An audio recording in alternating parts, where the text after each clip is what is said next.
नमस्कार। इस दिल से के एपिसोड में हम चर्चा करेंगे कि ये जो जंग हुई हिंदुस्तान और पाकिस्तान के बीच, इसका लक्ष्य क्या था, इसका नतीजा क्या है। कोई भी जंग कहीं भी हो तो उसका एक लक्ष्य होता है। आज के दिन दो जगह पे जंग चल रही है। एक तो ईरान और इजराइल के बीच, उसका क्या लक्ष्य है।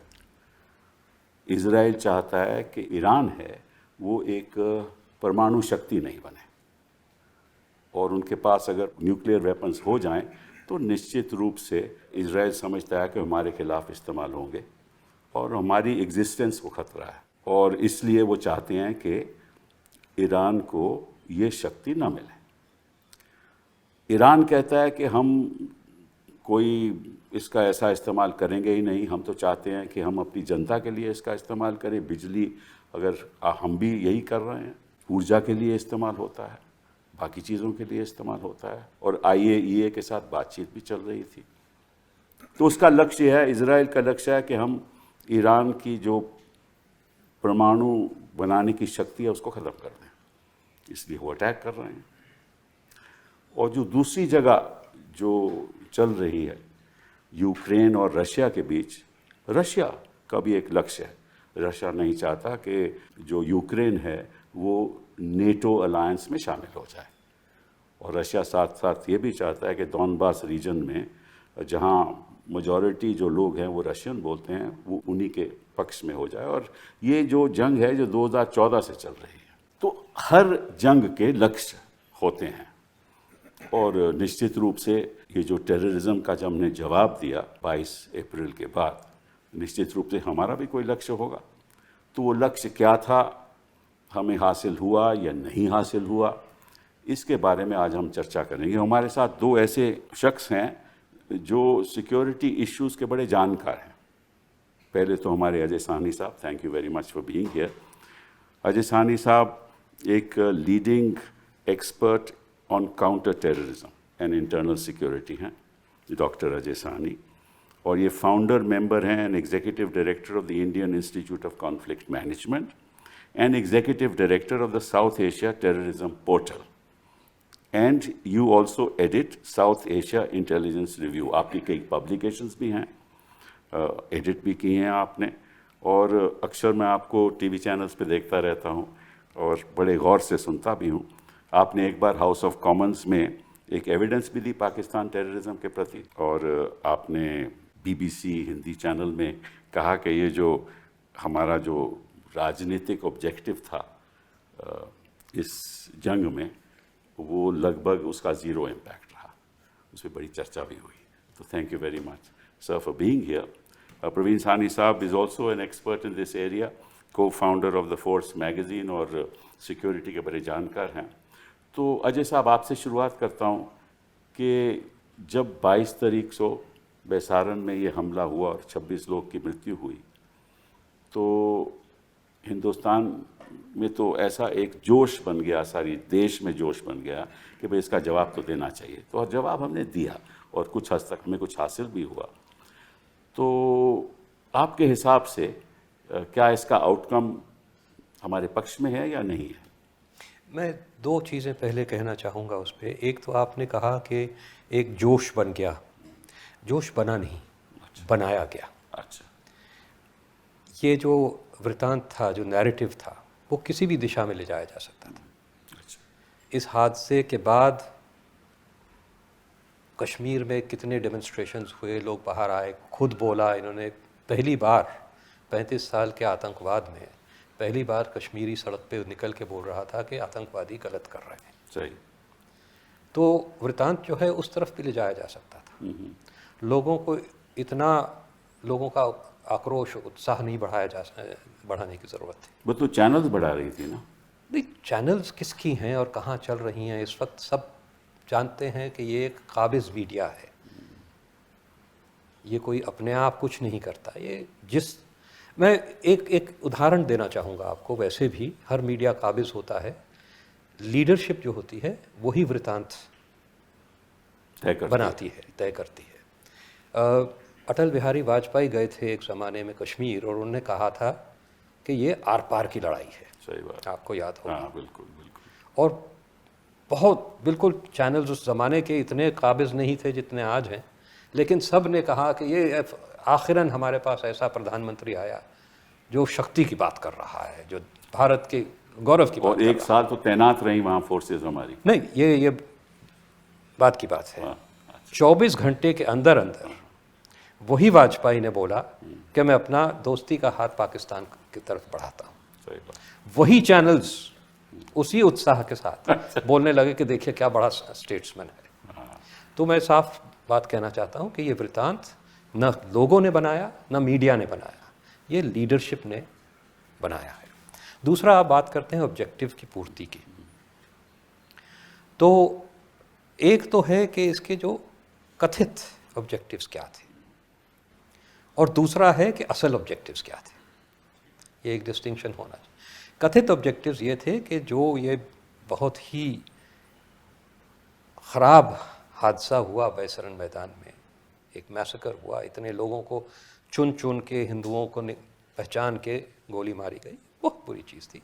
तो एक तो था कि उसको अवेंज करना, जी और साफ कह दिया गया कि जो करने वाले हैं और जो इनके पीछे कराने वाले हैं, इनके खिलाफ हम इनको छोड़ेंगे नहीं। सही बात।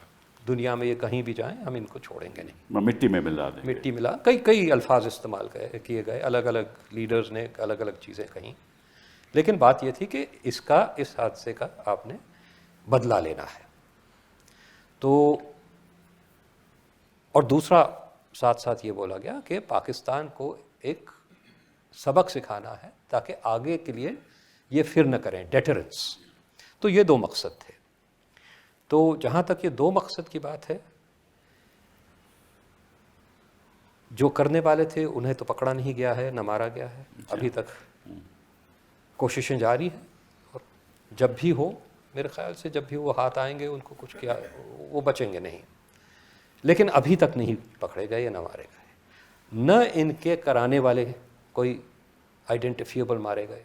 हाँ, आपने जाके बहावलपुर पे गिरा दिया मिसाइल, आपने मुरीद के पे मिसाइल गिरा दिया, लेकिन गिराया उनको पूरी पहले आपने खबर देने के बाद।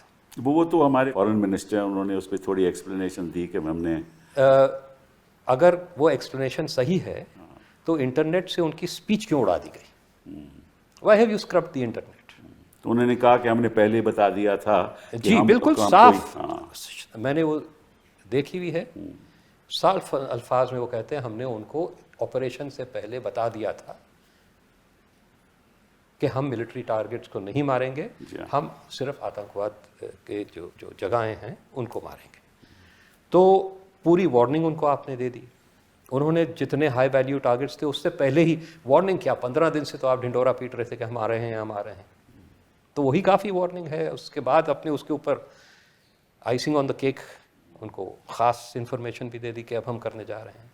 तो उधर कोई हाई वैल्यू टारगेट्स नहीं थे, एक आध मिडिल वैल्यू टारगेट्स बहावलपुर में, जहां उन्होंने सोचा यहाँ तक है तो वो आएंगे नहीं, तो वो उनकी मिसकैलकुलेशन थी। तो जहाँ तक के इसका बदला लेने की बात है, मेरे ख्याल से कोई बदला नहीं लिया गया, क्योंकि जिन्होंने करा और जिन्होंने करवाया उनको कोई क्षति नहीं पहुँची। डेटरेंस मेरे ख्याल से उसके ऊपर आगे बात की जा सकती है, लेकिन आप ये समझें कि दशकों, तकरीबन 14 साल तक के अमेरिका ने सैकड़ों नहीं हज़ारों ड्रोन ऑपरेशंस पाकिस्तान में किए, हज़ारों टेररिस्ट मारे, हाई वैल्यू टारगेट्स मारे, उसामा बिन लादेन उनमें गिना जा सकता है, और फिर भी पाकिस्तान ने अपना ना इरादा छोड़ा ना हरकतें। तो ये है कथित जो आपका ऑब्जेक्टिव्स हैं। असल क्या था वो मेरे हिसाब से पूरी तरह से अचीव हो गया। अच्छा। जो असल ऑब्जेक्टिव था वो था डोमेस्टिक ऑडियंस को मोबिलाइज करना, दिखाना कि हमने कुछ बहुत बड़ा कर दिया। और उसमें मैं शुरू से ही कह रहा था बड़ा करने की ज़रूरत नहीं है, सिर्फ नैरेटिव बनाने की ज़रूरत है, वृत्तांत बनाने की ज़रूरत है, और ये दोनों तरफ बन रहा था। और इसीलिए आप देख रहे हैं कि दोनों तरफ एक बड़ी विजय की घोषणा हो गई है। पाकिस्तान पाकिस्तान कहता हम जीत गए, हमने इनको ये कर दिया, हमने इनका इतना नुकसान पहुंचा दिया। हम कहते हैं हमने इनका इतना नुकसान पहुंचा दिया। दोनों तरफ जो वृतांत है वो डोमेस्टिक ऑडियंसेस के लिए काफ़ी है। और एक चीज़ मैं आपको बोलूँ, अब ये ऑपरेशन सिंदूर जो भी उन्होंने बोला कि अभी सस्पेंडेड है, चल रहा है, this is the new normal, भूल जाइए, ख़त्म हो गया। It has served its purpose. जी हाँ, जी हाँ। तो आपके हिसाब से एक राजनीतिक पूरा दृष्टिकोण के एक तमाशा था जो एक पार्टिसन पॉलिटिकल पर्पस से किया गया था। वो तो हासिल हो गया इनको, वो हासिल हो गया, वो पूरी तरह से हासिल हो गया। नैरेटिव इन्होंने डोमिनेट कर लिया है। क्योंकि इसके बाद अभी थोड़ा और आपसे आपकी जानकारी लेना चाहता हूँ। इसके तुरंत बाद ही ये भी बताया गया कि कई टेररिस्ट कोशिश कर रहे थे लाइन ऑफ कंट्रोल के ब्रीच करके अंदर आने की। तो इसका मतलब तो शामिल हुआ ना कि साथ साथ में ही टेररिस्ट फिर दोबारा कोशिश कर रहे हैं। उधर से दोनों जो मेन ग्रुप्स हैं, लश्कर और जैश, वो भी दोनों ने इकट्ठा हो धमकियां दी जाएंगे। हैं, वो भी दोनों ने धमकियां दी हैं, खुलेआम घूम रहे हैं, मोबिलाइज कर रहे हैं। तो ये तो उनकी पॉलिसी रही है और रहेगी। वही मैं आपसे कह रहा हूँ ना कि अमेरिका जैसा इतना शक्तिशाली देश 14 साल तक इन पे मिसाइल चलाता रहा और तब भी इनकी तबीयत नहीं बदली या इरादा नहीं बदला। तो एक 5 साल 6 साल में आप एक हादसा कर देते हैं, 16 में एक किया, 19 में एक किया, अब आपने 25 में एक और कर दिया। ठीक है, एक उसका भी एस्केलेशन कोई हो रहा है, नतीजा नहीं निकला, उनका कोई नतीजा नहीं है, उसका अलग विश्लेषण हो सकता है। लेकिन बल्कि 16 के बाद तो आतंकवाद बढ़ा। जी हाँ, जी हाँ, बिल्कुल बढ़ा। और 19 के बाद अगर आतंकवाद घटा तो उसके कई वजूहात और थे। आपने पूरा स्टेट लॉकडाउन कर दिया, आपने स्टेट को यूनियन टेरिटरी बना दी, पूरा आपने तो वो एक और वो भी राजनीतिक दृष्टिकोण से, वो भी राजनीतिक दृष्टिकोण है, उस पर मैं तफसील में बात करना चाहूँगा। लेकिन बताइए कि ये एक बात आपसे पूछना चाहता हूँ प्रवीण जी, कि इन्होंने कहा कि अगर कोई और टेररिस्ट अटैक होगा तो it will be considered as an act of war. मतलब कि हम समझेंगे कि ये जंग चालू है और इसका हम जवाब देंगे। जवाब क्या देंगे और क्या ऐसा संभव है? देखिए, टेररिस्ट अटैक होंगे, पाकिस्तान डिटर नहीं हुआ है। और जहाँ तक पाकिस्तान का ताल्लुक़ है, उसकी प्रोफाइल दुनिया में बहुत बढ़ गई है इस 4 दिन के ऑपरेशन के बाद। और उसका कारण ये है कि दुनिया ने ये देखा है कि मिलिट्री कैपेबिलिटीज़ में पाकिस्तान जो है वो हिंदुस्तान का कॉम्पिटिटर है। क्योंकि इस वाली जो हमारा उन्होंने देखा 4 दिन के अंदर, अब जैसे 6 और 7 की रात को जो सबसे इम्पोर्टेंट बात थी इस पूरे 4 दिन के ऑपरेशन की, वो था एयर अटैक्स। जी हाँ, 6-7 की रात को। तो उन्होंने अगले दिन ही एक बहुत बड़ी ब्रीफिंग दी थी पाकिस्तान साइड ने। उनके पाकिस्तान एयरफोर्स के एयर मार्शल औरंगजेब अहमद ने इंटरनेशनल प्रेस को एक ब्रीफिंग दी, एग्जैक्ट बताया कि कैसे हमारे पास इलेक्ट्रोमैग्नेटिक आइडेंटिफिकेशंस थी, कहाँ कहाँ हवाई जहाज थे, पूरी डिटेल्स दी उसकी, हमने क्या किया, ये भी बताया बहुत इलाबरेट तरीके से कि हमारी जो एयर वॉरफेयर की जो सोच है, जो स्ट्रैटेजी बोलते हैं, कॉन्सेप्ट बोलते हैं, वो कैसे बदल गया है। हमारी तरफ से चुप्पी थी, आज भी हमारी तरफ से कोई उसको बोलने को तैयार नहीं है। अगर आप इस बात को हटा दें, देखिए अभी एक बात तय है, लड़ाई जो होगी हिंदुस्तान पाकिस्तान की और जब जो हमने यूक्रेन में देखी और गाज़ा में देखी, 3 चीज़ें खास होंगी। एक होगी एयर पार, एक होगी मिसाइल्स।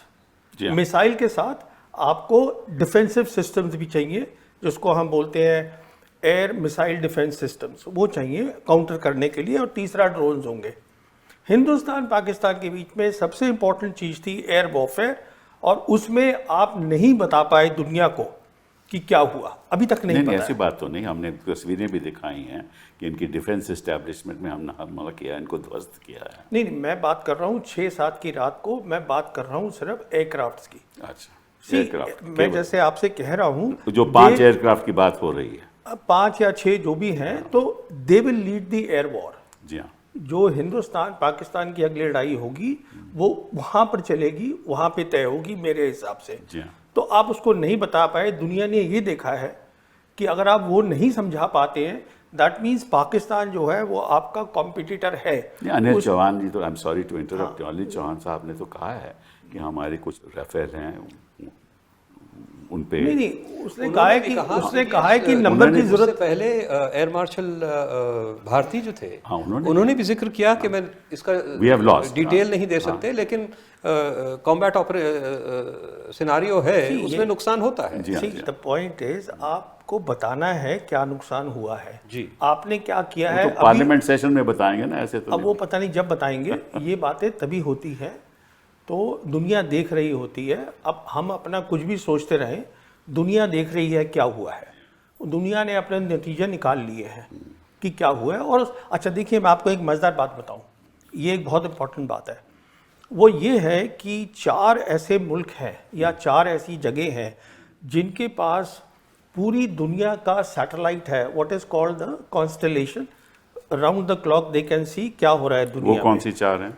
जीपीएस है अमेरिका का, जी हाँ, गलीलियो है यूरोप का, जी हाँ, ग्लोनॉस है रशिया का, और बेदू है चाइना का। अच्छा। और बेदू इन सब में से अच्छा है टेक्निकली, बिकॉज वो बहुत लेटेस्ट है, उसमें 45 सैटेलाइट्स है, किसी और में नहीं है। अच्छा। तो एग्जैक्ट क्या हुआ रियल टाइम में दुनिया को मालूम है, कुछ नहीं छुपा। अगर छुपा है तो हिंदुस्तान के लोगों को नहीं मालूम। अब आप ये कहना कि हमने उनका वहाँ पर जाके अंदर वो उसको एक वो एयर स्ट्रिप्स को हमने कर दिया, ठीक है, कर दिया, ठीक है, दैट्स फाइन, वो भी क्लेम कर रहे हैं हमने कर दिया। Key thing was the air war, आपने वो शुरू करी जंग, पर देखिए आगे क्या हुआ। लेसन दोनों सीख चुके हैं। आपने उसको पॉज किया है अभी ऑपरेशन को, प्राइम मिनिस्टर ने। इसका मतलब ये है कि पॉज का है कि अब दोनों को अपनी जो लिमिटेशंस है उसकी तैयारी करनी है। पाकिस्तान जल्दी से कर लेगा क्योंकि चीन उसको सब कुछ देगा। वो अब रिपोर्ट आ रही है कि वो आधे पैसे पे देगा, मैं कहता हूँ वो फ्री देगा, वो कोई पैसे नहीं लेगा, उससे हम घूमते रहेंगे। वो तो हमें डिस्टेबलाइज करना चाहते हैं ना। हाँ, चीन की तो हाँ, राजनीति ही है। पहली बात तो ये है। दूसरी बात क्या है, आपने ये न्यू नॉर्मल जो क्रिएट करा है वो इतना डेंजरस है कि जो वॉर का थ्रेशोल्ड है वो बिल्कुल नीचे आ गया है। क्योंकि अब आप क्या कह रहे हैं न्यू नॉर्मल के अंदर कि आप मिसाइल फायर कर सकते हैं एक दूसरे के अंदर, ड्रोन एक दूसरे के। अगर 2 टेररिस्ट मार दें किसी को, 4 लोगों को या 2 लोगों को, तो will it be N act of war? ये तो कह रहे हैं। नहीं, ये तो हम जंग कह का रहे हैं ऐलान ना। होगा। हम कह दिया कि any act of terrorism N act of war. नहीं, उनके कहने से कुछ नहीं होता है। बिकॉज सवाल ये है कि अगर आप कुछ भी करेंगे एक्ट ऑफ वॉर, देखिए अब आप एक्ट ऑफ वॉर की बात कर रहे हैं। 2019 में क्या हुआ था? 2019 में जब हमने ऑपरेशन किया था बालाकोट का, अगले दिन उन्होंने ऑपरेशन स्विफ्ट रिटॉर्ट किया, मिलिट्री टारगेट्स करे। हमारी एयरफोर्स ने बोला publicly that this was an act of war, कुछ किया कुछ नहीं। तो ये कहने और करने में फ़र्क होता है।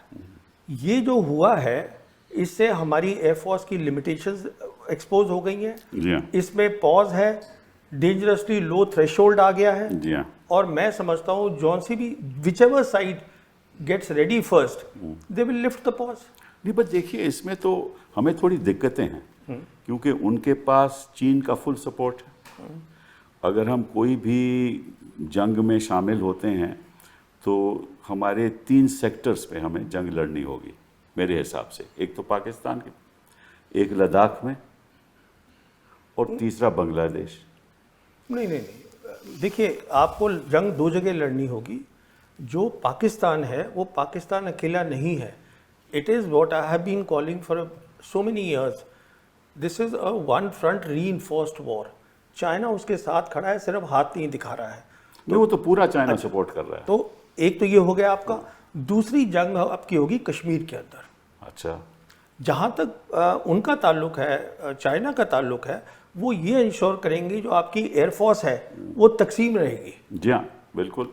पर वो कुछ करेंगे नहीं, वो सिर्फ अपनी एक्टिविटी जो है वो बढ़ा देंगे, लड़ाई नहीं लड़ेंगे आपके साथ। वो आपको अपने लेवल का समझते ही नहीं है। और सब ये, इससे एक और बात निकली, अब पूरी जो दुनिया है, अब हम कह रहे हैं कि साहब हम हाइफनेट हो गए हैं, हिंदुस्तान पाकिस्तान। आप खुद ही तो करते रहते हैं सारा टाइम।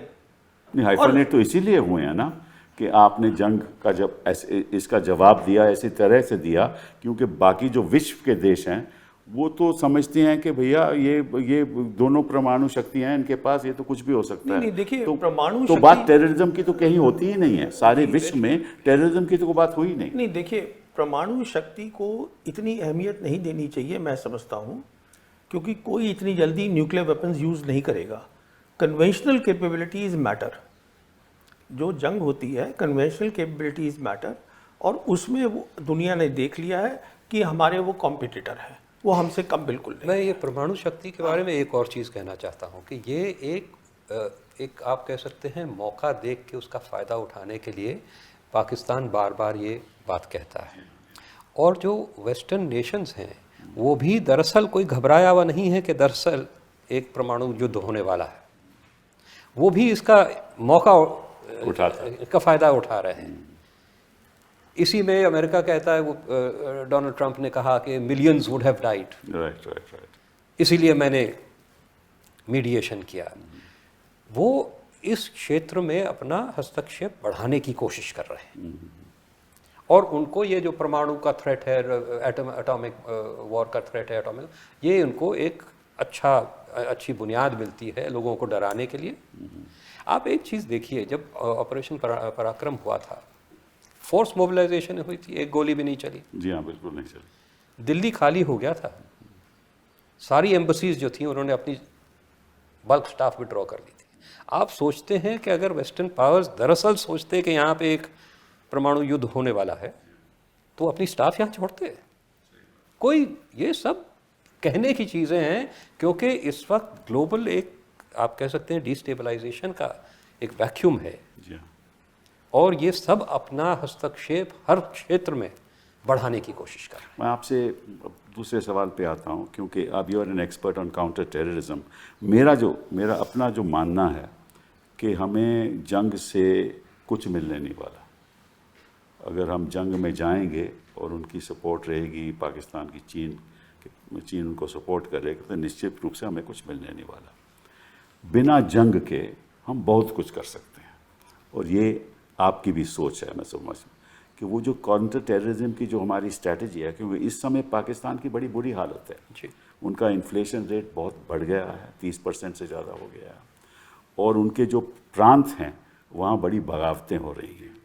तो हमें इसके बारे में, जंग के बारे में सोचना भी नहीं चाहिए, मैं समझता हूँ, क्योंकि उससे कुछ नहीं हमें हासिल होने वाला। हमें ये सोचना चाहिए कि किस तरह से पाकिस्तान अपने आप में इतना डिस्टेबलाइज हो जाए कि उनके पास कोई शक्ति ही नहीं रहे हमारे साथ मुकाबला करने की। मैं अब क्योंकि अजय जी इसमें नहीं, इसमें दो चीज़ें हैं। पहले तो मुझे ये नहीं समझ आता कि हम काउंटर टेररिज्म में चाहते क्या हैं। हालात ऐसे हो गए हैं कि वहाँ पे पिछले साल 127 आदमी मारा गया जम्मू कश्मीर में। अच्छी बात नहीं है, मुश्किल है, टेररिज्म हो रहा है, लेकिन एक वक्त था वहाँ पे हज़ारों आदमी हर साल मारा जा रहा था। 16 साल तक के हाई इंटेंसिटी कॉन्फ्लिक्ट था। एक साल में 2021 में 4011 आदमी मारा गया। पिछले साल 127 आदमी मारा गया। तो ये खुद ही एक समाधान है। अच्छा, हम कोई नया समाधान क्यों ढूंढ रहे हैं? हम क्यों ये आर्टिकल 370 कर दिया, पूरे स्टेट को आपने बिखेर दिया, पॉलिटिकल लॉकडाउन कर दिया, पॉपुलेशन लॉकडाउन कर दिया, सब कुछ कर दिया? इसकी कोई ज़रूरत नहीं थी। हालात वैसे ही सुधर रहे थे। अगर आप देखें तो 2012 में सिर्फ 121 आदमी मारा गया। अगर आप 5 साल जो मनमोहन सिंह के दूसरा बहुत कमते हो रहे थे, 5 साल में 1128 आदमी मारा था। यानी कि हर साल 220-225 आदमी मर रहा था। मोदी जी के दूसरे टेन्योर में तब भी 1270 आदमी मरा। यानी कि आप उस 5 साल तक के भी नहीं पहुंचे हैं। आपने सब कुछ कर लिया, 370 और ये वो। आपने तो ऐलान कर दिया 2016 में 8 नवंबर को कि भाई डिमोनेटाइजेशन के साथ टेररिज्म भी खत्म हो वही मैं कह रहा हूं कि इनके जितने भी क्लेम्स हैं टेररिज्म के, ये विचारधारा से प्रेरित हैं। ये ज़मीनी हकीकत जो है उससे कोई ताल्लुक़ नहीं रखते। इन्होंने बस दिखाना है कि एक हवा बनाना है कि ये आतंकवाद और इस्लामी आतंकवाद एक पूरे देश के लिए बहुत बड़ा ख़तरा है। वरना सल्यूशन तो आपका 2012 तक के तैयार था। उस वक्त आपको पॉलिटिकल इनिशिएटिव्स चाहिए थे। लोग आपके साथ हो गए हैं तकरीबन। कश्मीरी लोग तो साथ ही हैं। तो पहली चीज़ तो मैं नहीं समझता कि इन्होंने जो सब चीज़ें 2019 के बाद की उनकी कोई ज़रूरत थी। पहली चीज़ 370 की बात करते हैं तो 370 आप बेहतर जानते हैं कि एक खोखला क्लॉज था। बिल्कुल बिल्कुल। उससे पहले 40 प्रेसिडेंशियल ऑर्डर से ज़्यादा हो चुके थे। 99% ऑफ सारे कानून सब पहले कुछ ही खत्म हो लागू गए थे, बस वो ज़मीन का और एक आध छोटे मोटे और yeah. उसके अंदर। मगर वो एक विचारधारा से प्रेरित था कि हमने दिखाना है कि 370 से ये अलग ये अपने आप को समझते हैं। तो none of this was needed. अच्छा, अब आइए आप युद्ध की बात करते हैं, जंग की बात करते हैं। जब प्रॉब्लम ही इतना बड़ा नहीं रहा तो वो फिर आप एक वो अंग्रेजी की कहावत है ना, using a hammer to kill a fly, sledge hammer to kill a fly. आपको उसकी ज़रूरत ही नहीं है। बाकी एक ज़रूरत ज़रूर है कि जो ये पाकिस्तान हर वक्त हमारे यहाँ एक डिस्टेबलाइजेशन की कोशिश करता है, कश्मीर में करता है, बाहर भी करता रहा है, जहाँ उसको मौका मिलता है कि कोई खराफात करे, कोई प्रॉब्लम्स क्रिएट करे या प्रॉब्लम्स को बढ़ाए, वो ज़रूर हस्तक्षेप करता है। तो पाकिस्तान को एक मैसेज देने की आवश्यकता है। वो मैसेज युद्ध की ज़रूरत नहीं है, उसके कई और ज़रिए हैं, कई और ज़रिए हैं जो आपने बलूचिस्तान के देखो, बलूचिस्तान नहीं, मैं ये भी नहीं समझता कि आपको बलूचिस्तान और नहीं, हमें कुछ नहीं करना चाहिए, अपने आप ही वो खुद ही हो रहा है, खुद ही हो रहा है। आप बाकी जो कर सकते हैं वो आप कर सकते हैं इकोनॉमिक स्फीयर में। बिल्कुल, आप डिप्लोमेटिक स्फीयर में अग्रेसिव डिप्लोमेसी कीजिए ग्लोबल। ये नहीं कि जब हादसा हुआ तो उसके बाद आपने ये जंकिट पे भेज दिए 7-8 ग्रुप, उसका कोई असर हुआ नहीं हुआ, नहीं, वो भी एक तमाशा हो गया, वो भी दिखाने के लिए हो गया कि हमने कुछ किया। लेकिन एक sustained campaign, evidence based campaign, IMF पे प्रेशर डालो। IMF पे प्रेशर कैसे डालो? देखिए, प्रेशर स्पीचेस देने से, तकरीरें देने से नहीं होता। ये भी जो लोग गए, ये जो जितनी आपकी डेलीगेशंस भेजी गई, इनको कोई ब्रीफ दी गई थी? इनको कोई इंटेलिजेंस एजेंसीज और सिक्योरिटी एजेंसीज ने कुछ बताया था कि देखिए ये सारे प्रमाण हैं हमारे पास, सबूत हैं कि ये पाकिस्तान कर रहा है? कुछ ना कुछ तो दिया होगा जरूर। उनकी स्पीचेस से तो नहीं मालूम देता, जो भी हमने स्पीचेस। मैंने तो इतना ही जाना कि भाई जहाँ जहाँ भी गए बाकी देशों ने कोई टेररिज्म की बात तो की नहीं। आप नहीं कर पाते तो दूसरा क्या करेगा? आप जब तक के साफ सिद्ध नहीं कर पाते उनकी सेटिस्फैक्शन के लिए कि भाई देखिए एविडेंस है हमारे पास, हम सिर्फ बोल नहीं रहे। बोलते तो वो भी हैं कि भारत सारा कुछ करा रहा है, सिर्फ बलूचिस्तान में नहीं, वो तो कहते हैं तहरीक तालिबान पाकिस्तान भी भारत के उनका तो जनरल माइकल कोरेला ने कहा कि साहब पाकिस्तान का बड़ा सहयोग रहा है काउंटर टेररिज्म में। ये तो उनकी तो आपका क्या असर हुआ? तो असर ये 7 डेलीगेशन सिंदूर के बाद भेजने से नहीं होगा, असर होगा सालों तक के एक कंसिस्टेंट एविडेंस बेस्ड कैंपेन चलाने से। तब आप दुनिया को इस हालत पे पहुंचा देंगे कि वो इसको नकारने में शर्मिंदगी महसूस करें। इस वक्त वो कहते नहीं, but Pakistan says and you से। वो तो उनको जब तक के इस हालत में नहीं पहुंचा देंगे कि सारी दुनिया मानती है, एविडेंस सारी सामने है, मीडिया बोल रहा है, थिंक टैंक्स बोल रहे हैं, तो फिर पॉलिटिशियन उसका उलट बोलने में थोड़ी बहुत शर्मिंदगी महसूस करेगा। बिल्कुल सही है। प्रवीण जी, आप बताइए, ये काउंटर टेररिज्म स्ट्रेटजी सही है या हमें टोटली वॉर प्रिपेयर्डनेस रखना चाहिए कि जंग में तैयार होना चाहिए पूरे तरीके से? क्या एक काउंटर टेररिज्म स्ट्रेटजी नाम की कोई चीज़ नहीं होती मेरी सोच में। अच्छा, सॉरी, मैं बताता हूँ क्यों। अच्छा, 35 साल जब ये प्रॉब्लम शुरू हुई थी, ये प्रॉब्लम क्यों चलती रही है? क्योंकि हमारे पास कभी credible conventional war fighting capabilities थी ही नहीं। मिसाल के तौर पर चीन ईस्ट लद्दाख में बैठा है, हम क्या उसको बाहर फेंक सकते हैं? नहीं फेंक सकते। जब पाकिस्तान को लगता ही नहीं है कि आपके पास लड़ाई की काबिलियत है तो वो क्या करेगा? और काउंटर टेरर तो आप अपने एरिया में कर रहे हैं ना, यहाँ पे फेंस लगा के आप करते रहिए, 35 साल और करते रहिए। वो इसलिए कर रहा है ये सब कुछ। तो कह रहे हैं कि भाई पाकिस्तान अंदर से ही इम्प्लोड हो रहा है। वो नहीं हो रहा है। मैं यही आपसे अर्ज करना चाहता था। उन्होंने अपना डिफेंस बजट 20% बढ़ा दिया है चीन उनके साथ है, पाकिस्तान कहीं नहीं जा रहा। ये जब मैं पैदा हुआ था तभी से सुन रहा था कि पाकिस्तान जो है वो टूटने वाला है। अच्छा। पाकिस्तान मेरे हिसाब से आज जियोपॉलिटिकल प्रोफाइल पाकिस्तान का बढ़ गया है। अच्छा। मेरे हिसाब से आज चीन साउथ एशिया पे छा गया है, क्योंकि बेल्ट एंड वो तो रोड सही है, वो तो सही है। नहीं, तो देखिए ना, अगर वो छा गया है, उनका इस्लामिक पार्टनर इसमें पाकिस्तान है। पाकिस्तान है जो कि अरब और मुस्लिम कंट्रीज़ के साथ बहुत कुछ कर सकता है। मैं ये बात बिल्कुल मानता हूँ और पाकिस्तानी भी मानते हैं, उनकी गवर्नेंस में प्रॉब्लम है, there is no doubt about it. और मैं एक और आपसे ये बात कहूँ कि उनकी तैयारी हमसे पहले होगी और मेरे हिसाब से they will be ready much faster ये पॉज हटाने के लिए। तो मैं समझता हूँ, आप ये मान के चलिए कि after 1 year we are heading for a big trouble. ये इतना आसान काम नहीं है जो आपने हमने किया है, ये ऑपरेशन सिंदूर, कि हम घुस के मारेंगे, घर में घुस के मारेंगे। You expose completely the limitations of the air force, जो आपकी मेन फोर्स है। आपने 2019 में की, आपने अब करी, तो अब आपके पास कहाँ जाएंगे आप सामान लेने के लिए? वो जल्दी से तैयारी करेगा, वो पाकिस्तान कहीं नहीं जा रहा है। This theory I have never आप मुझे बताइए हम तैयारी कैसे करेंगे? देखिए हमारे देश के सामने जो समस्याएं हैं वो इतनी गंभीर हैं। मैं हम बताता हूं, कितना बजट बढ़ा लेंगे, और जब तक हमें जरूरत ही नहीं है बजट की। मैं बताता अच्छा, हूँ ना बताइए, आपको, बताइए। मेन बात बहुत सीधी सी है। We need peace, peace for development, peace for deterrence building, peace for war fighting capability. आज पाकिस्तान का प्राइम मिनिस्टर 2 बार बोल चुका है कि आप सीज फायर की बात करिए और हमसे 3 मसलों पे बात करिए, Kashmir, water and the third they are talking of is what is the third one, they are talking of 3 things, कि उस पे हम बैठ के बात, trade they want to talk.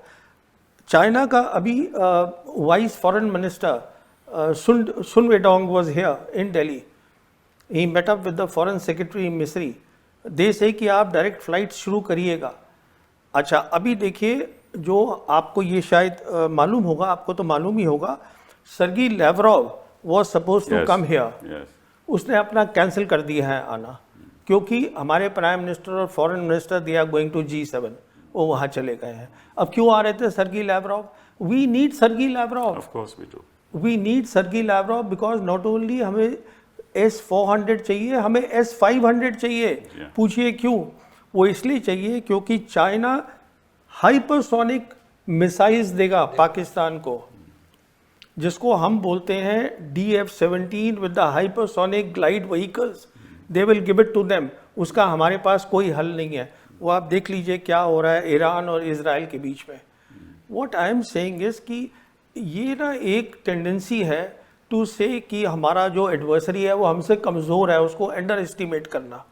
वो कमज़ोर नहीं है बिल्कुल, और ना वो इम्प्लोड हो रहा है, कुछ नहीं हो रहा है।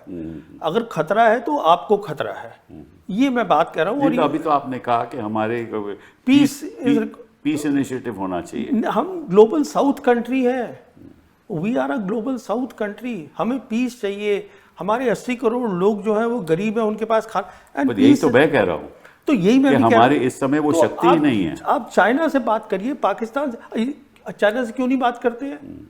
क्या प्रॉब्लम है हमारी चाइना से? हमारी मेन प्रॉब्लम चाइना ये है जो अमेरिका की है कि we cannot digest, we cannot accept a successful China. हमारी मेन प्रॉब्लम चाइना से ये है, एक कामयाब मुल्क है जिसको हम एक्सेप्ट नहीं कर रहे हैं। देखिए एक मिनट, मैं let me just finish this point. If you see the 36 dynasties of China, एक को छोड़ के all the dynasties they built and rebuilt the great wall of China. देखिए कश्मीर की आप जो भी कह लीजिए कि ये हमारा हो गया, कश्मीर जो ओरिजिनल कश्मीर है उस पर आज चाइना भी बैठा हुआ है, पाकिस्तान भी बैठा हुआ है। ये भी हकीकत है कि यूएन में 1948 रेजोल्यूशन था, वो भी एक हकीकत है।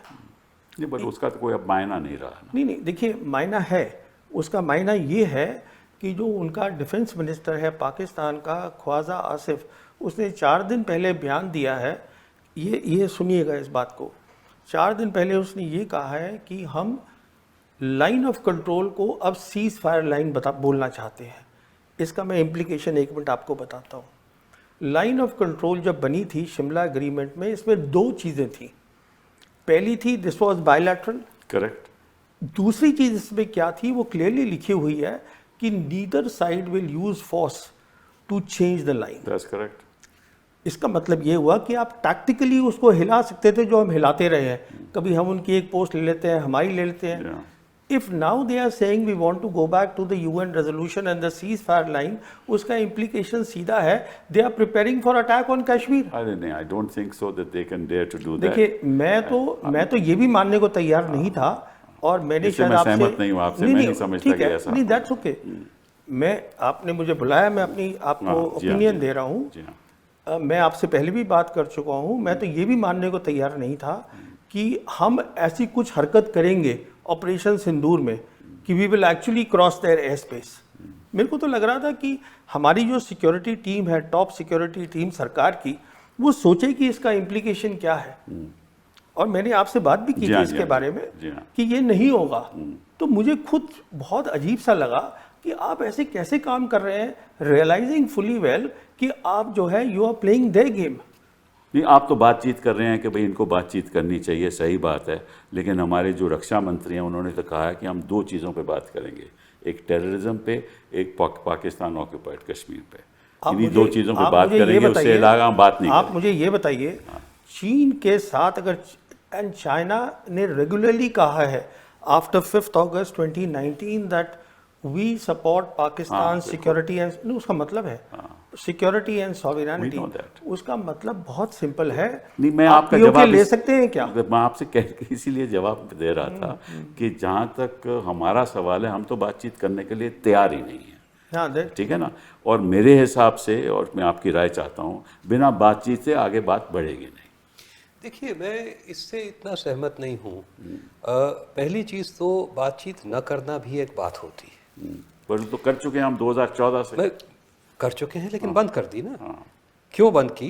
क्योंकि उसका कोई पाकिस्तान के साथ कोई आगे कदम नहीं बढ़ रहा था। सिर्फ बातचीत से कुछ निकलेगा, इस बुनियाद पे बातचीत होनी चाहिए, इससे मैं सहमत नहीं हूँ। क्योंकि बातचीत का असर होता है।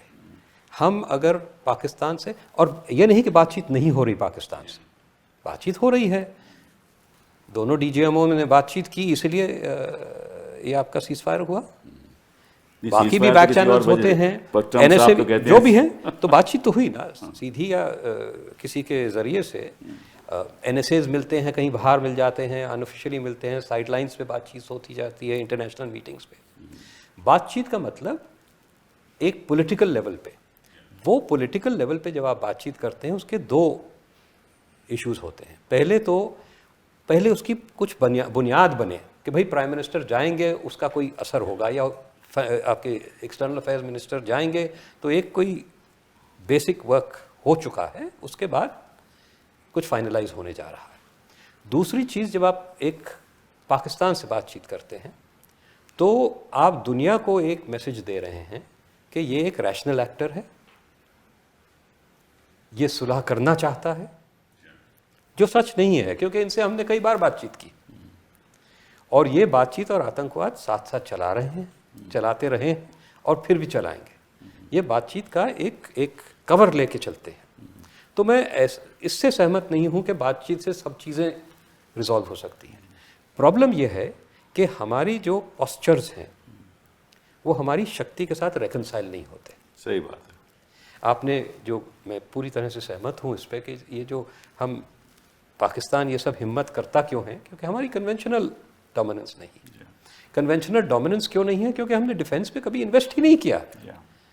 मैं बार बार ये कहता रहा हूँ कि हम इसी पे बड़े खुश हैं कि हमारी फ़ौज जो है पाकिस्तान से दुगनी है, हमारे पास उनसे दुगने टैंक हैं। इस बार तो ब्रह्मोस ने तो काफ़ी अपना, देखिए, एक आध चीज़ से यही हमारा our cup runneth over rather easily. अच्छा, वी आर ए नेशन, हमारी जो पॉपुलेशन है उनसे शायद 6 या 7 गुना है। हमारी जो आर्थिकता है, जीडीपी जो है, वो उनसे 11 गुना है। तो हमारी फ़ौज उनसे 2 गुना क्यों है? और हमारी फ़ौज सिर्फ उनके लिए है? हमारी फ़ौज उनके लिए है, चीन के पूरे बॉर्डर के साथ लगी हुई है, बांग्लादेश के साथ लगी हुई है, और इंटरनल सिक्योरिटी में लगी हुई है, लेकिन हमारी फौज दुगनी है तो हम पाकिस्तान को हरा लेंगे। मैं पूरी तरह इनसे सहमत हूँ कि in terms of actual warfare हमारा कोई एडवांटेज नहीं है, और हमारा कोई एडवांटेज नहीं है पाकिस्तान के ख़िलाफ़, क्योंकि हमने कभी इसमें इन्वेस्ट नहीं किया है। तो हमें अपनी शक्ति को के बारे में, मैं चीन का एग्जाम्पल बहुत अच्छा है, जिस तरह से उन्होंने सब कुछ बदला। डेंग ज़ियाओपिंग का बहुत अच्छा था, हाइड एंड बाइट, अपनी शक्तियों को और आपका जो कैपेबिलिटीज़ हैं जो डेवलप कर रहे हैं आप, उनको छुपाओ और समय बिताओ, और जब समय मौका मिले तो। और समय जब नहीं, मौका नहीं मिले, जब आपकी शक्ति उस दर्जे पे पहुंच जाए कि आप अपने डेजिग्नेटेड दुश्मन जो आपसे कई दर्जा ज़्यादा शक्तिशाली है। उन्होंने तो अमेरिका को उस वक्त 80s में, लेट 80s में ये पूरी चीज़ तय हो चुकी थी इनके दिमाग में कि हमारा चैलेंजर जो है वो अमेरिका है, और उसी वक्त वो अमेरिका से अपनी दोस्ती बढ़ा रहे थे। हाइड एंड बाइड, डिसेप्शन, ये these are essence of Chinese strategy. हम करते कुछ नहीं हैं या करते छोटी सी चीज़ हैं और उसकी ऐलान दुनिया भर में करते फिरते हैं। You must develop national power. ये जितने जो सब कन्वेंशनल हमारे खिलाफ ऑपरेशंस हो रहे हैं वो इसी वजह से हो रहे हैं क्योंकि हमारी कन्वेंशनल स्ट्रेंथ नहीं है। हम सॉफ्ट पावर की बात कर रहे हैं। Hard power is the basis of soft power. Hard power is the fundamental of सब कन्वेंशनल वॉरफेयर ऑल्सो। आप कुछ नहीं कर सकते क्योंकि अगर अब जैसे पाकिस्तान ने कह दिया ना, आप पानी बंद करोगे, पानी तो बंद नहीं होने वाला। चीन ने कह दिया ना कि हम ब्रह्मपुत्र वो उधर से कह दिया उन्होंने, और पाकिस्तान ने कह दिया कि पानी बंद कर दोगे, एक्ट ऑफ वॉर है। भाई किस तरह से एक छोटा सा देश कंपैरेटिवली स्पीकिंग हर इंडेक्स पे हमें चुनौती देता है, आपको रोज चुनौती देता है। बांग्लादेश भी आपको चुनौती देता है। मुझे याद है एक वक्त था जब नेपाल आपको चुनौती दे रहा था।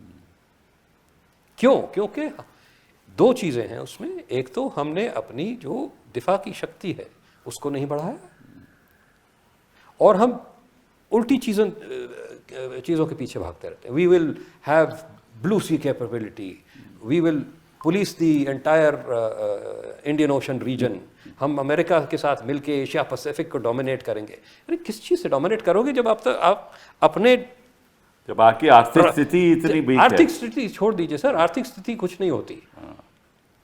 पाकिस्तान की आर्थिक स्थिति हमसे कम है 20%। उन्होंने साथ तो बाकी लोग हैं ना, चीन भी है और अमेरिका आपके भी है। साथ लोग क्यों नहीं है?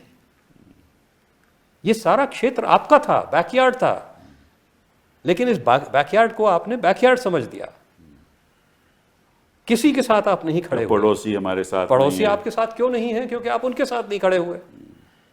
अभी आप जंग जो चल रही है, आप भाग रहे हैं अमेरिका के पीछे, नाम जहां हम इजराइल के साथ, आप अमेरिका के पीछे भाग रहे हो। वो हम क्वाड में भी हमारी कोई ऐसी अहमत नहीं है। एक बात मैं कहना चाहूँगा। देखिए ये हुआ क्या है कि जैसे अभी बात हो रही है कि बांग्लादेश हमारे साथ नहीं है, नेपाल हमारे साथ नहीं है। उसका रीज़न ये है कि आज उनके पास ऑप्शन है, चीन है option, because belt and road initiative is here today. So what has happened is कि दुनिया बदल गई है। We are next to a great part today. ये पहली बात तो ये अच्छा। This is a very important realization. You see, and we are dependent on them, but 30% हमारी जो टोटल आयात इंपोर्ट हैं चाइना से आते हैं। China is today our second largest trading partner. Correct. Sir, last year I think, or the year before last, it was the first. It had overtaken. Exactly. And here is the interesting thing. The total trade of last year was $129 billion. Bilateral trade of that, 113 was their exports to That's us, correct, that's and correct. 14 billion was, Correct. and $90 billion is the deficit. 99 billion is the trade deficit, and we are dependent on them, and we said we don't want to normalize relations with them. ये है, हम normalize नहीं करेंगे। क्यों नहीं करेंगे आप? उसके दो कारण हैं बहुत सीधे से। नंबर 1 ये है कि अगर आप normalize करेंगे तो आपको cooperation करनी पड़ेगी। Then because they have deep pockets and they have infrastructure building capabilities, then if you work together for the betterment of the small countries, then they automatically become the leader. Number 1. Number 2, जो Americans हैं उन्होंने हमें ये झांसा दे रखा है, and it is, we are thinking it's a great thing, that Indians should be the military bulwark in Indian Ocean region, कि आप फिर से Indian Ocean region में piggybacking on the Americans, you can take on China. You cannot take on any country, you have to take on your own steam. Absolutely. So my point again is, I just want to come to the big point. The big picture is, please look for peace. Peace is doable. We need a leadership, I believe, in this country, because if there is peace and peace is doable, इसका भी एक जवाब सुनिए. When Musharraf was the ruler of Pakistan, he had a foreign minister called Kasuri. Kasuri wrote a book which is Neither Hawk Nor Dove. In fact, we had interaction also, and he told me very clearly that when the talks चल रही थी हम दोनों के बीच में, तो हम बंद कर देते थे अपने उसको प्रॉक्सी वॉर को. उसमें चैप्टर में भी लिख दिया उसने. कहने का मतलब ये है, proxy war is a military strategy. ये पॉलिटिकल इसका जवाब नहीं है.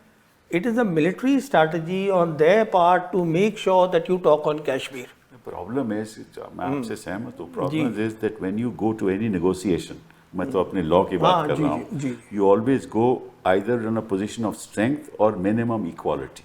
Yeah. So otherwise you can't negotiate. This is the best part. देखिए, you have strength today. I'll tell you what is counter-terrorism is concerned. I will fully agree. We have full strength. We have dominated them. No. I'm not talking military strength here. I am talking what is your strength. Your strength today is you are sitting at the center of the area where global geopolitics is being played out. What that means is, in very simple terms, that all the three great powers are focused in this area, Asia Pacific. Your second strength is you have a huge market. Everybody wants to come here. So it is not that we don't have strength. We basically have a zero-sum mentality, a colonial mentality. कि मुझे अगर जीतना है तो दूसरे को हारना है. इस पे चर्चा हो सकती है, क्योंकि आप कहते हो कि we have a huge market, we have a huge market, but everybody wants to take advantage of us. No. और ये हो रहा है ना. आज के दिन जो negotiation हो रही है, वो कहते हैं आप अपना agricultural sector खोलिए. That is with America. It's not so easy. It's not so easy to negotiate. I would say it is even more difficult to negotiate, because if you see global trends, तो ये पूरी जो विश्व है वो दो भागों में बट रहा है. एक हैं द नेशंस ऑफ टेक्नोलॉजी, और बाकी हैं जो कॉलोनाइज हो रहे हैं. बिल्कुल. और भारत एक कॉलोनाइजेशन के प्रोसेस में है.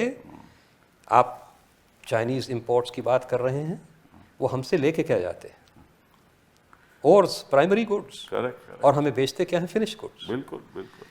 We are not manufacturing anything. We are producing nothing but primary goods. जब 13% हमारा तो यही तो colonialism GDP होगा, तो और क्या होगा? यही तो colonialism का फर्क ये है कि इस वक्त कॉलोनाइज करने के लिए आपको मिलिट्री ऑक्यूपेशन की ज़रूरत नहीं है. आप इकोनॉमिकली कॉलोनाइज कर रहे हैं. अब अफ्रीका पूरा इकोनॉमिकली कॉलोनाइज था, अब वो उठ रहे हैं, कोई फ़र्क पड़ रहा है उसमें. पाकिस्तान चीन के साथ जुड़ के एक तरफ से आप कह सकते हैं कि ये और शक्तिशाली है, but it is in a position of वैसलाज.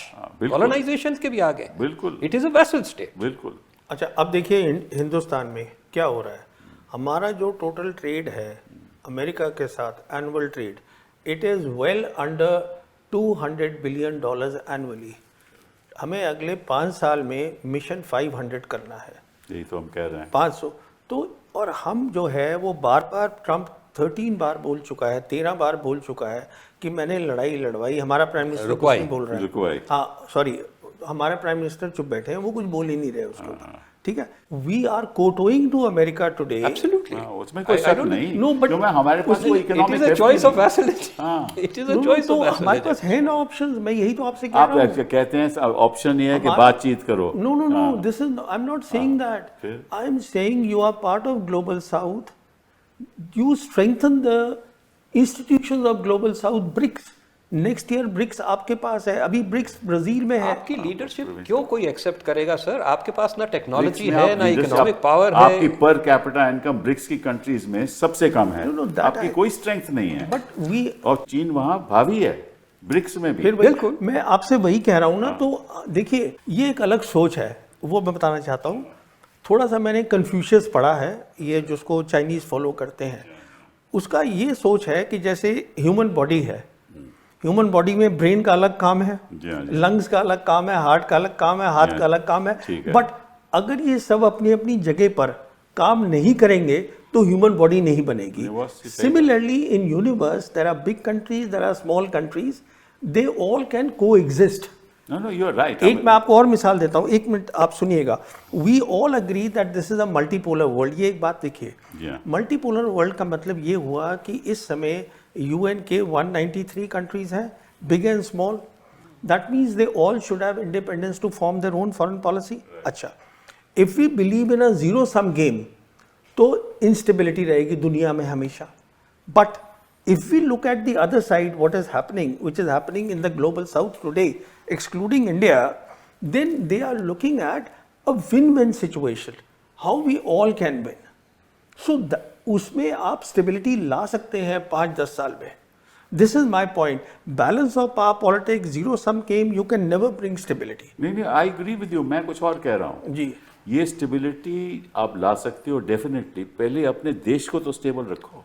नहीं, फिर वो तो that is हम the- अलग बात पे चले गए। Primary that is the primary. और देश को स्टेबल रखना बहुत बड़ी चीज है। हाँ, मतलब कि उसमें आप हर चीज, जैसे आपने कहा, राजनीतिक दृष्टिकोण से देखोगे तो निश्चित रूप से वो देश में इंस्टेबिलिटी आएगी। No, I agree जब that. तक आप देश को स्टेबल नहीं रखोगे, देश में लोगों से बातचीत नहीं करोगे, देश में पीस एंड सिक्योरिटी नहीं होगी, अपने युवाओं को आप स्किल नहीं करो, स्किल डेवलप, जब तक वो जो काम करना चाहिए देश की शक्ति के लिए वो नहीं करोगे तो आगे हमारे लिए कुछ नहीं रहेगा। तो एक चीज़ मैं ये ज़रूर कहना चाहूँगा कि ये सब ब्रिक्स में हम ये कर लेंगे या इस आसियान को रिवाइव कर लेंगे या जो भी कर लेंगे, ये सब चीज़ें राष्ट्र शक्ति पे आधारित हैं। हाँ, बिल्कुल बिल्कुल। आपकी बात इस वक्त कोई कहीं भी नहीं सुनने वाला, क्योंकि आप ठीक है, अगर हम अपनी जियोग्राफिकल पोजीशन और ये centrality to the Asia Pacific region ये सब मैनिपुलेट कर लें तो बहुत कुछ कर सकते हैं। पाकिस्तान एक बिल्कुल वीक स्टेट ने अपनी जियोग्राफिकल पोजीशन बहुत अच्छी मैनिपुलेट करके अपनी एक दुनिया भर में डिस्प्रपोर्शनेट इन्फ्लुएंस कायम कर ली है। लेकिन वो सब तभी हो सकता है जब आप किसी के लिए कुछ करने के लायक हो। पाकिस्तान कुछ करता है दूसरों के लिए। उन्होंने एक टेररिस्ट मुहिम चलाई पूरी सोवियत यूनियन के ख़िलाफ़। अमेरिका को पढ़ाते रहे कि हम तालिबान के ख़िलाफ़ एक्शन ले रहे हैं, उनको सपोर्ट करते रहे उसके बावजूद। तो Pakistan is seen as a useful state. You are not seen as a useful state by anyone, even in your neighbourhood. आप अगर बिकॉज कई सालों से आप किसी को कुछ करते नहीं ना, आप तो विश्व गुरु बन गए ना। आप बोलते हो, आप करते कुछ नहीं हो। कितने बार दशकों से ये इस सरकार की बात नहीं है, नहीं सही बात है, दशकों से ये चल रहा है कि हम गए म्यांमार गए 25 MOU साइन करके आ गए, बांग्लादेश गए 50 MOU साइन करके आ गए। उसके बाद पूछिए प्रोजेक्ट्स कहाँ गए। आपने सही बोला कि अब इन सब के पास एक विकल्प है और चीन करके दिखाता है। बिल्कुल। एक बहुत बड़ी चीज़ है और मैं इसमें चीन के लिए ज़रूर बोलूँगा कि अगर आप क्लासिकल कॉलोनियलिज्म में जाए तो वो जो देश को था वो खोखला करके बिल्कुल हमें खोखला निकालते किया लोगों ने। जी। चीन जो है वो इन देशों में इंफ्रास्ट्रक्चर डेवलप कर रहा है। अब इसका आगे जाके असर क्या होगा, ग्रेटर कैपेसिटी एंड कैपेबिलिटी बनेगी कि डिपेंडेंस बढ़ती जाएगी, क्योंकि उसमें साथ साथ डेट बढ़ रहा है और चीज़ें, it is a complex thing. But China is providing a model that gives some benefits to these nation states. That is why they don't have to militarily occupy these states to colonize them. That's right. तो ये हमें देखना है, और हमारी क्या capacity किसी के लिए कुछ करने के लिए, हम तो अपने लिए नहीं पूरा कर पा रहे। वो यही तो है ना। तो ये सोचना कि हम इस फोरम में चले जाएंगे, G7 में चले जाएंगे तो सब लोग हमारे साथ हो जाएंगे, हम ब्रिक्स में हैं तो हम कुछ कर लेंगे। ब्रिक्स में आपकी क्षमता क्या है, और फिर ब्रिक्स में वहीं पे चीन खड़ा है। तो आपका चॉइस यही है कि चीन के सामने आप सब कुछ हथियार डाल के कबूल कर लो कि हाँ जी we are the inferior power, अब हमारे लिए भी कुछ कर दो जिस तरह आप पाकिस्तान के लिए कर रहे हैं। मेरे मुताबिक वो रास्ता हमारे लिए वो रास्ता खुला नहीं, मुनासिब नहीं है। मुनासिब नहीं, मेरे वो हिसाब रास्ता हमारे हिसाब से मुनासिब। तो मतलब कि इसका निष्कर्ष ये निकलता है कि इस समय हिंदुस्तान एक स्थिति में है कि हमारे पास कोई विकल्प नहीं है कि हम करें क्या। नहीं विकल्प है, लेकिन वो मुश्किल विकल्प है। हाँ, वो विकल्प ऐसे हैं जिनके लिए आपको कई दशकों के लिए, सालों के लिए कम से कम, और यही ना, दशकों। हाँ। देखिए एक चीज आप देखें, जी जिनपिंग 2012 में पावर में आए। आप चीन की ट्रांसफॉर्मेशन देखिए ये 13 साल में। तो ये हम भी कर सकते हैं, लेकिन नेतृत्व में ट्रांसफॉर्मेशन लोकतंत्र में जिस नहीं, तरह से मैं ये नहीं लोकतंत्र मानता। नहीं, जिस तरह से लोकतंत्र चला रहे हैं, मैं मानता हूं आपकी बात, लोकतंत्र में हो सकता है, लेकिन उस तरह अगर वो हम चाहें उस लोकतंत्र को इस तरफ ले जाने के लिए तो सबको साथ ले जाने का। बेशक बेशक। जब तक सभी साथ नहीं होंगे तब तक इस लोकतंत्र में वो आप शक्ति नहीं देश पैदा को होगी। बांट के, हाँ, देश को बांट के नहीं कर सकते। तरक्की नहीं कर सकते। ये प्रॉब्लम है हमारे देश में। जी बेशक। और जब तक वो सही नहीं होगा, जब तक एज आई सेड कि जब तक हमें आर्थिक स्थिति हमारी आर्थिक ही से उसके बाद आपका उसके बाद डिफेंस बनेगा। डिफेंस। और आर्थिक कैसे बनेगी? एक आंकड़ा आपको मैं देना चाहूंगा। चाइना जो है पिछले साल 2024 में उसने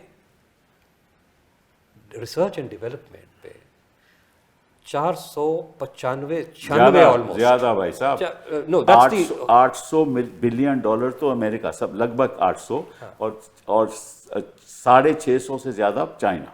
well the figure I have, ये वो पुरानी फिगर है, मैं आपको लेटेस्ट 2024 की बात कर रहा हूँ। ये इनका प्रोजेक्शन है फॉर 2025 परहैप्स, जो आप बोल रहे हो। ठीक है।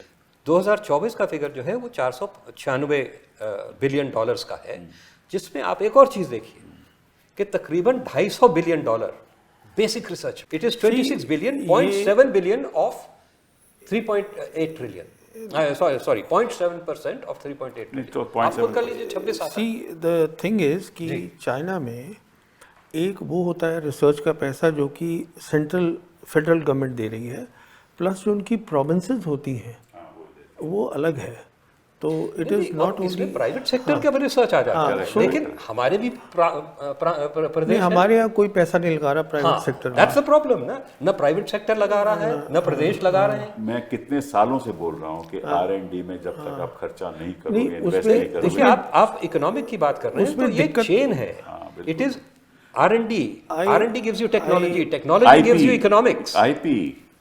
That's Exactly. it. And then, see, then again, in private sector will invest.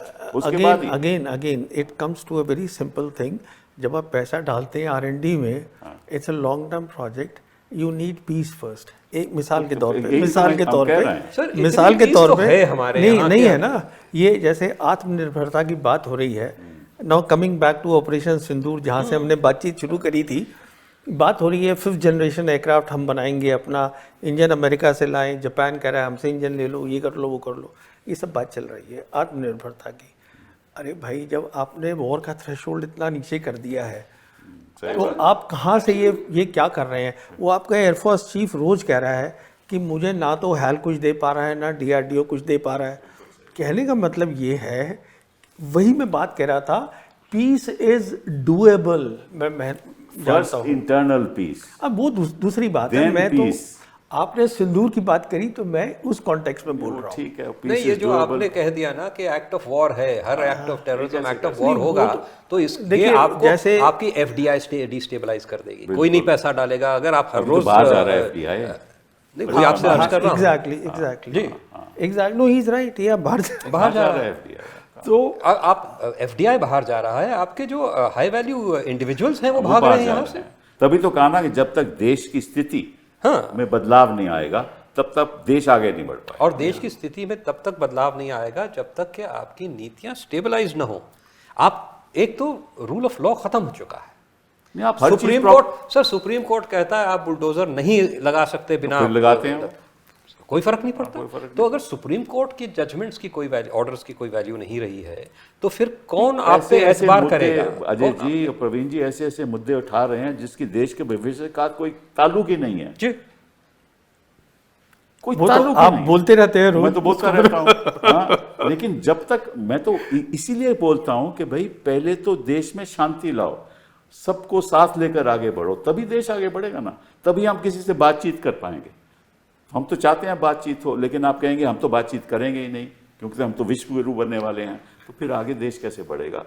इसी बात के साथ हम अपनी चर्चा ख़त्म करते हैं। बहुत बहुत धन्यवाद आपके आने का। Thank you. Thank you.